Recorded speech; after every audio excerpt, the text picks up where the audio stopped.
Hello நண்பர்களே வணக்கம். நான் உங்கள் பிரியா. நம்ம இன்றைக்கி பார்க்க போகிற பதிவு என்ன அப்படின்னு பார்த்தீங்கன்னா, நம்ம திருச்செந்தூர் முருகனை நினைத்து இந்த காசு பரிகாரம் செய்தோம் அப்படின்னா, கண்டிப்பாக நம்மளோட தீர்க்க முடியாத கடன் பிரச்சனைகள் தீரும். அதை பற்றின பதிவு தான் நம்ம இன்றைக்கி பார்க்க போகிறோம். எந்த நாள் இந்த பரிகாரத்தை நம்ம செய்யணும், என்ன முறையில் செய்யணும், இதை செஞ்சுட்டு என்ன மாதிரியான நாமங்கள் நம்ம முருகப்பெருமானுக்காக சொல்லணுங்கிறத பற்றி தான் நம்ம இந்த பதிவில் தெளிவாக பார்க்க போகிறோம். அதற்கு முன்னாடி நீங்கள் இந்த பதிவு பார்க்கக்கூடிய முருகபக்தர்களாக இருந்தீங்க அப்படின்னா, ஓம் சரவணபவா போற்றிங்கிறத நம்மளோட கமெண்ட் பாக்ஸில் கமெண்டாக போஸ்ட் பண்ணுங்கள். நம்மளோட சேனல் நீங்கள் இது வரைக்கும் சப்ஸ்கிரைப் பண்ணாமல் பார்த்துருந்தீங்க அப்படின்னா மறக்காமல் சப்ஸ்கிரைப் பண்ணி வச்சுக்கோங்க. இது போல் முருகர் சம்மந்தமான பயனுள்ள தகவல்களை நீங்கள் பார்த்து தெரிந்து கொள்ள முடியும். இந்த கலியுகத்தில் முருகப்பெருமானோட பக்தர்களாக எக்கச்சக்கமான பேர் மாறிட்டு வராங்க. ஏன் அப்படின்னா, நிறைய பேருக்கு கடன் சம்மந்தமான பிரச்சனை, தொழில் வளர்ச்சியில், குடும்பத்தில், குழந்தைக்கான பிரச்சனை, இப்படி எல்லா விதமான பிரச்சனைகளுக்கும் ஒரு எளிமையான தீர்வு தரக்கூடிய ஒரு தெய்வமாக முருகப்பெருமான் இருக்கிறார். அப்படிங்கிறது முருகப்பெருமானை உணர்ந்த அனைவருக்குமே தெரிஞ்சிருக்கும். அதனால் நம்ம கடனுக்கு அதிபதி யார் அப்படின்னு பார்த்தீங்கன்னா செவ்வாய் பகவான் தான். செவ்வாய் பகவானோட ஆதிக்கம் நம்மளுக்கு அதிகமாக இருந்தது அப்படின்னா நம்மளுக்கு கடன் பிரச்சனைகளும் அதிகமாக இருக்கும். அப்போ அந்த செவ்வாய்க்கே அதிபதியாக இருக்கக்கூடியவர் யார் அப்படின்னு பார்த்தீங்கன்னா நம்மளோட முருகக் கடவுள் தான். தமிழ் கடவுளாகிய முருகர் தான் செவ்வாய்க்கு அதிபதி. அதனால் நம்ம முருகக் கடவுளோட காலடியை இறுக பற்றும் போது நம்மளோட கடன் பிரச்சனைகள் எவ்வளோ பெரிய கடன் பிரச்சனைகளாக இருந்தாலும் அதற்கான தீர்வுகளை முருகப்பெருமான் எளிமையாக தருவாராம். அதனால தான் உங்ககிட்ட நான் முருகப்பெருமானுக்கு, அதுவும் திருச்செந்தூர் முருகப்பெருமானை எதனால் நம்ம வழிபாடு செய்ய சொல்கிறோம் அப்படின்னு பார்த்தீங்கன்னா, முருகனோட 6 படை வீட்டில் திருச்செந்தூர் 2ஆம் படை வீடு. இவங்க எல்லாருக்குமே தெரியும். இது கடல் மட்டத்தில் இருந்து மேல் நோக்கி நம்ம முருகப்பெருமானை வழிபாடு செய்யணும். அந்த மாதிரி நம்மளோட கஷ்டங்களில் இருந்து நம்ம மேல் நோக்கி வரணும் அப்படின்னா நம்ம திருச்செந்தூர் முருகனோட காலடியில் சரணாகதி அடையணும். அப்போ நம்மளோட கடன் பிரச்சனைகளும் கண்டிப்பாக தீரும். ஸோ அதனால தான் நான் திருச்செந்தூர் முருகனை கும்பிடுங்க, வணங்குங்க அப்படின்னு சொல்கிறது. எல்லா முருகருமே ஒன்று தான். ஆனால் ஒவ்வொரு படை வீடுகளுக்கும் ஒவ்வொரு மாதிரியான பலன்களும் இருக்குது. ஸோ திருச்செந்தூர் முருகர் சூரபத்மனை வதம் செய்த அந்த ஐப்பசி மாதத்தில் வரக்கூடிய அந்த திருநாளை சஷ்டி நாளாக நம்ம கொண்டாடுறோம். அந்த சஷ்டிக்கு என்ன பலன் அப்படின்னு பார்த்தீங்கன்னா, சஷ்டியில் இருந்தால் அகப்பையில் வரும் அப்படின்னு சொல்லுவாங்க. இது குழந்தை பாக்கியத்திற்காக சொல்லப்பட்டது. சஷ்டியில் இருந்தால் நம்மளோட அகப்பை ஆகிய கருப்பையில் குழந்தை தங்கும் அப்படின்னு சொல்கிறதுக்கான ஒரு கருத்து தான் அந்த பழமொழி. இது தெரியாமல் நிறைய பேர் இருப்பாங்க. ஸோ யார் யாரெல்லாம் சஷ்டிக்கு விரதம் இருக்கிறீங்களோ கண்டிப்பாக உங்களோட விரதம் தொடர்ந்து உங்களால் இருக்க முடியுது அப்படின்னா கண்டிப்பாக உங்களுக்கு குழந்தை பாக்கியம் கிடைக்க போகிறதுக்கான ஒரு அறிகுறி தான். உங்களுக்கு சஷ்டியில் தொடர்ந்து விரதம் இருப்பதற்கான பலன்களை முருகப்பெருமான் தரது. இது தெரியாமல் நம்ம நிறைய பேர் 1 மாதம் விரதம் இருந்து பார்ப்பாங்க, 2ஆவது மாதம் விரதம் இருந்து பார்ப்பாங்க. ஆனால் அவங்களுக்கு எந்த பலனும் கிடைக்கல அப்படின்னு சொல்லிட்டு அந்த 2 மாதத்துலேயே விரதத்தை பாதியிலே கைவிட்டுருவாங்க. ஸோ அதுதான் நம்ம செய்யக்கூடிய தவறு.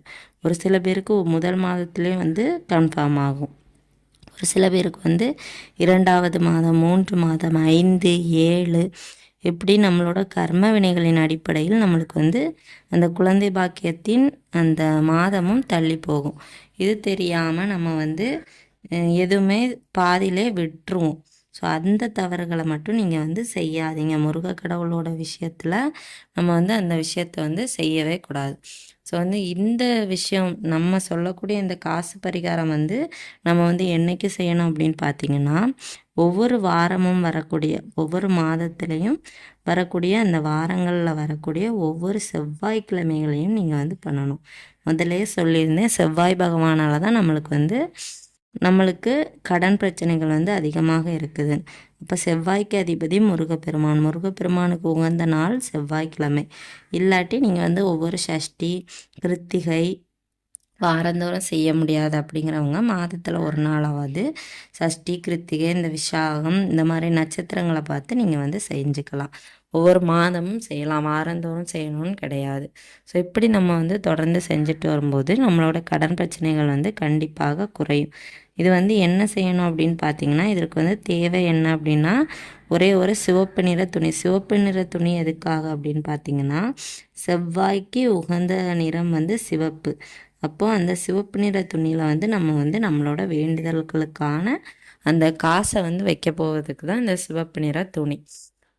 அந்த ஒரு துண்டு சிவப்பு நிற துணியை வந்து எடுத்துக்கோங்க. எடுத்துக்கிட்டு நீங்கள் வந்து செய்ய வேண்டிய விஷயம் என்ன அப்படின்னு பார்த்தீங்கன்னா, சில்லறை காசு உங்கள்கிட்ட எவ்வளவு இருக்குதோ, அது ₹1 இருந்தாலும் சரி, 2, 3, 5 இப்படி ஒற்றைப்படையில் வைக்கணும்னு நினச்சாலும் நீங்கள் சரி, ₹5 சில பேர் வைப்பாங்க, ₹7 வைப்பாங்க, ₹9, ₹1, ₹3 அந்த மாதிரி வைப்பாங்க. ஒரு சில பேர் வந்து ₹6 ஆறுமுக கடவுளுக்கு அப்படின்னு வைப்பாங்க. ஸோ உங்களுக்கு எவ்வளோ ரூபா வைக்கணும்னு தோணுதோ அவ்வளோ காசு நீங்கள் வந்து எடுத்துக்கோங்க. எடுத்துட்டு நீங்கள் வந்து உங்கள் உள்ளங்கையில் இந்த காசை வச்சுட்டு நீங்கள் வந்து என்ன மாதிரி வேண்டுதல்கள் சொல்லணும் அப்படின்னு பார்த்தீங்கன்னா, இப்போ உங்களுக்கு கடன் இருக்குது, என் கடனை தீர்த்து தாங்க அப்படின்னுங்கிறத அந்த ஒரு நெகட்டிவ் வேர்டை வந்து நீங்கள் வந்து சொல்லக்கூடாது. நீங்கள் வந்து சொல்ல வேண்டிய விஷயம் என்ன அப்படின்னு பார்த்தீங்கன்னா, எனக்கு வந்து அதிகமாக பணம் வரணும், எனக்கு வந்து பணம் வந்து எப்போதுமே கையில் இருக்கணும், கையில் இருப்பதற்கான வாய்ப்புகளை வந்து நீங்கள் வந்து தரணும். இந்த மாதிரி நம்மளுக்கு வந்து அந்த பணம் வந்து நம்மக்கிட்ட எந்த வழிகளெலாம் வந்து சேரணுமோ அந்த மாதிரி பாசிட்டிவாக நம்ம வந்து முருகப்பெருமான்கிட்ட கேட்கணுமா. அப்படி தான் கேட்கணுமே தவிர எனக்கு கடனை குறைச்சி கொடு, எனக்கு வந்து கஷ்டத்தை குறைச்சி கொடு நம்ம வந்து கேட்கவே கூடாது. கேட்டு முடித்ததுக்கப்புறமா நீங்கள் வந்து கைகளை மடக்கி அந்த காசையும் உள்ளே வச்சு உங்கள் கைகளை மடக்கி வலமிருந்து இடமாக 27 முறை உங்கள் தலையை வந்து சுற்றணுமாம் அந்த காசை வச்சுட்டு. சுற்றி முடித்ததுக்கப்புறமா மறுபடியும் அந்த காசை கையில் எடுத்து வச்சுட்டு நம்ம சொல்லக்கூடிய இந்த நாமத்தை, ரொம்ப சிம்பிளான நாமம் தான், ஓம் சரவணபவா போற்றி. இந்த சரவணபவா போற்றியை 108 முறை சொல்லணுமா. 108 முறை சொன்னதுக்கப்புறமா அந்த காசை வந்து நீங்கள் வந்து அந்த சிவப்பு நிற துணியில் முடிஞ்சு வச்சுட்டு நீங்கள் வந்து முருகப்பெருமானோட காலடியில் வச்சுருங்க. நீங்கள் வந்து எப்போலாம் இதை வந்து செய்கிறீங்களோ அப்போல்லாம் ஒவ்வொரு சிவப்பு நிற துணியாக முடிச்சு வச்சுட்டு நீங்கள் வந்து என்னைக்கு திருச்செந்தூர் போகிறதுக்கு உங்களுக்கு வாய்ப்புகள் கிடைக்குதோ அன்னைக்கு கொண்டு போய் உண்டியலில் கொண்டு இந்த காசுகளை சேர்த்துருங்க. கண்டிப்பாக உங்களோட வேண்டுதல்கள் வந்து நிறைவேறும், உங்களுக்கு அதிகமாக காசுகளும் கிடைக்கும், உங்களோட கடன் பிரச்சனைகளும் வந்து தீரும். இந்த பதிவு வந்து கண்டிப்பாக உங்களுக்கெல்லாம் உபயோகமாக இருக்கும்.